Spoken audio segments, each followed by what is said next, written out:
Today, we're doing a deep dive into something, well, something pretty fascinating. We're looking at how a viral meme is becoming a real C-suite concern. It's an operational challenge, for sure, but also a huge revenue opportunity for retail executives just like you. We've pulled together sources from across the retail world, mainly a really deep analysis from multimediaplus.com, but also some of the original reporting from the Wall Street Journal. Our mission is pretty simple, really, to figure out how relationship dynamics are now setting the agenda for your frontline training. And we're talking about the swag gap. Yes, the swag gap. Okay, let's just define that right away. For anyone who hasn't heard the term, it's become this trending red flag in dating, especially with Gen Z. The source material puts it perfectly, almost painfully. It's that visual mismatch where one partner is, in head-to-toe fashion glory, and the other one. The other one is in pajama pants and questionable sneakers. Exactly. It's a jarring difference in effort. And what's so interesting here is that it sounds superficial, right? But executives we talk to, they get it. They see that it's pointing to something deeper. It's about effort. It's about self-awareness, how you present as a couple.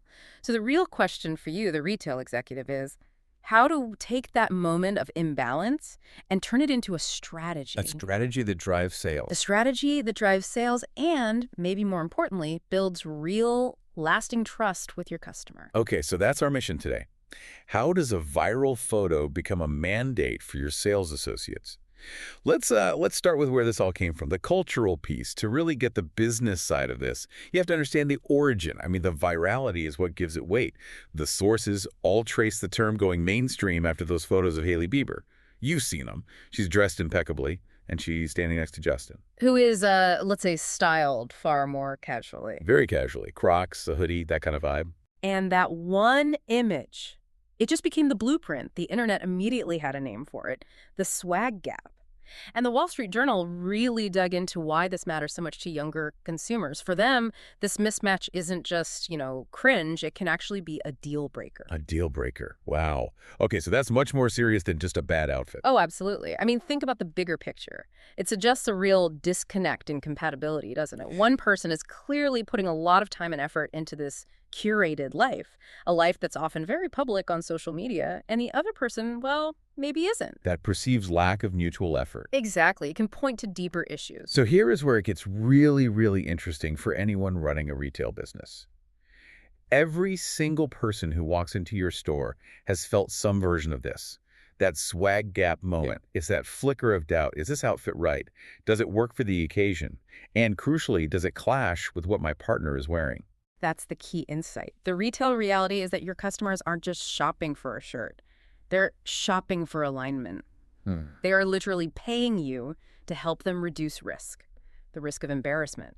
They do not want to end up on TikTok with a caption like, "Can you believe he wore that?" That fear is powerful. That fear of being a meme. It's a huge psychological driver. A huge driver for basket size, for loyalty, for everything. So if a customer walks in and they have that look, that uncertain look, they're basically sending up a flare. They need help. They're not looking for a transaction. They're looking for a solution to an emotional problem. How do we look good together? And if you can solve that for them... You've got a customer for life. It's that simple. The need is immediate and it's personal. Okay, so if that's the problem the customer is facing, then the obvious move for the retailer is to position the associate as the hero of the story. Not just a stylist, but a trusted advisor, a savior even. Exactly. But that requires real purposeful training. This goes way beyond, the old school basics of retail. You have to formalize it. You have to. You have to formalize the process of turning that vulnerability, that swag gap pain point, into a repeatable, measurable revenue opportunity. The Multimedia Plus source actually breaks it down into 4 specific training mandates, 4 things your associates need to do to close this gap and earn what they call trust equity. Okay, let's spend some time on these 4 mandates. This is really where the strategy meets the store floor. Right. So mandate number 1 is to recognize purpose. Your team needs to be able to read the customer, to see when someone is shopping with a specific high-stakes context in mind. Like a big anniversary dinner. Or meeting the in-laws for the first time. Or a couple's photo shoot. You look for the cues, the urgency, the anxiety. You have to see that they're on a mission. And once you've recognized that mission, what's next? Mandate 2. uncover context. It's not enough to ask, "So what are you looking for?" The associate has to gently ask the right questions to get to the why. And according to the sources, the single most valuable piece of information is what the partner is wearing. Okay, but hang on. That can be awkward. He Yeah. isn't asking, especially a guy. So what's your wife wearing? A little too invasive. How do you even approach that? That is the challenge, right? And the training provides the answer. You frame the question around the setting, not the person. So instead of "What is your partner wearing?" which is direct and personal, you shift to something like, "Since this is a pretty formal event, are you thinking of a look that's more understated or something that feels more coordinated?" We have some great pieces that work well with dressier styles. Ah, I see. So you prompt them to give you the information without directly asking for it. You make it a consultation. Precisely. It turns an awkward moment into a professional one, and that leads directly to the third mandate: offer balanced styling. This is where the ROI really kicks in. Because you're not just selling one item anymore. You're not. You're suggesting solutions that balance their personal style with the social expectation. You're creating harmony. And that almost always means suggesting an add-on item they didn't even know they needed. A better pair of shoes, the right accessory, something to elevate their look, to match their partners. The second item sale. The alignment piece. Mm. That's where the profit is. Yes. And the final mandate, the one that builds the loyalty, is to turn awkward into positive. The associate has to be trained to take that moment of insecurity and turn it into a positive, confidence-building experience. And they walk out feeling great. Exactly. The training is about empathy. It's helping the customer find the look that not only saves the night, but also locks in a high-value sale and, turns that person into a brand advocate. That's the difference maker. And since the swag gap trend itself is, it's kind of fun and playful online, the sources suggest that the retailer's response should be too. It's about creating these memorable experiences that go beyond just a simple purchase. Yeah. So what are some of the actual actionable ideas that the sources talk about? Well, the goal is to use the trend to get people in the door and keep them there longer. So one of the big ideas for Multimedia Plus is to set up a dedicated swag gap check area in the store. The swag gap check area. What does that look like? Big mirrors, great lighting, and maybe some witty signage nearby. Something like, "More Haley or Justin today. Let's find your balance." I love that. It takes that internal anxiety the customer is feeling and makes it a fun, branded interaction.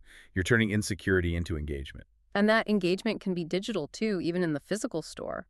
They suggest leveraging digital and social integration. So imagine interactive quizzes on screens in the dressing rooms, asking customers, "Are you the overdresser or the underdresser in your relationship?" You're connecting the online meme directly to the moment they're about to spend money. Yeah. That's smart. And of course, the most direct way is through visual merchandising. Creating displays for style power couples or date night goals, you're visually showing the customer what successful alignment looks like. You take the guesswork out of it for them. From an executive perspective, all of this really boils down to empowerment through personalization, doesn't it? It really does. Closing the swag gap isn't about fashion rules. It's about a deep human need for confidence and for connection. When you help customers show up as the best version of themselves, especially in this world of high social visibility, you're building incredible loyalty. That's the real ROI. But that loyalty, that trust equity, it all comes back to the associate, right? It all depends on their confidence. Yeah. You can't ask your teams to be these style saviors and navigate these really personal conversations if you don't give them the right tools and training. It has to be fast. Absolutely. The speed of culture it's blown past the idea of a quarterly training session. Your training platform has to be able to bridge that knowledge gap almost instantly. Which is where the source material gets very specific, and it mentions solutions like the Insight platform. It's a system designed for exactly this kind of moment. Technology is really the engine here. We need to look at what features a platform like that delivers to make sure teams are ready for these lightning-fast cultural trends, especially when it comes to things like nuance and empathy. So what are those specific capabilities, the things that enable that kind of rapid deployment? Well, it focuses on immediate, actionable content. First, the platform has to deliver quick training bursts on a trend like this.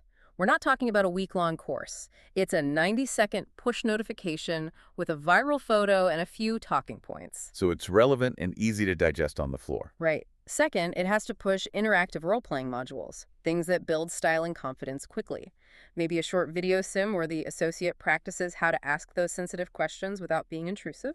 And third, Third, it has to equip associates to respond with empathy and insight. The training has to make sure they're acting like consultants who get the emotional context, not just clerks trying to move a product. And finally, the tech has to be able to track engagement and measure effectiveness.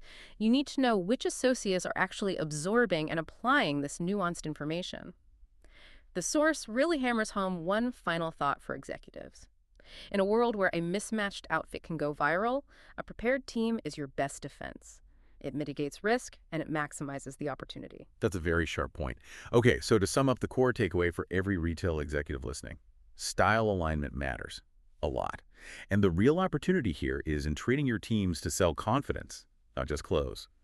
When you help customers avoid that social embarrassment, you're not just making a sale, you're strengthening their relationship with your brand. I think what stands out to you, the listener, is this. Trends like the swag gap, they'll come and go. But that underlying human need for personalization, for real expertise, for emotional service, that's constant. So it raises a really important question for every leader listening right now. If a Gen Z dating meme can become a strategic business lever practically overnight, how fast is your existing training infrastructure prepared to adapt? How quickly can you roll out and measure success for the next unexpected cultural moment? That speed, that adaptability, that's where the real competitive advantage is now. It's certainly something to mull over.